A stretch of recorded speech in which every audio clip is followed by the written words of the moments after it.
সবচাইতে বড় অপমান একটা নারীর জন্য যখন বাচ্চা হওয়ার পর স্বামীর চোখে তার বাচ্চার মাকে অসুন্দর লাগে। ঠিক ওই সময় একটা নারীর হরমোন ইমব্যালেন্সের কারণে মুড সুইং এর পাশাপাশি আরো অনেক কিছু নিয়ে ভয় কাজ করে। তখন একজন নারীর পাশে তার নিজের বাবা মা এবং পুরা পরিবার থাকলেও সে তার স্বামীর অ্যাটেনশন, স্বামীর আকর্ষণ এবং স্বামীর কাছ থেকে সময় আশা করে। ঠিক ওই সময়ে স্বামী যদি দূরে দূরে থাকে এবং সময় কম দেয়, তখন স্ত্রী পাহাড় সমান কষ্ট পায়।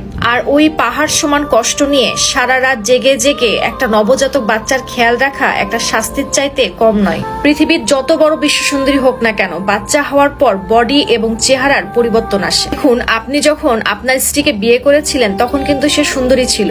আপনাকে বাবা ডাক শোনানোর জন্য নিজের সৌন্দর্যের কথা চিন্তা করে নাই। আপনি যদি আয়নাতে নিজেকে খেয়াল করেন, দেখবেন আপনার চেহারারও পরিবর্তন হয়েছে।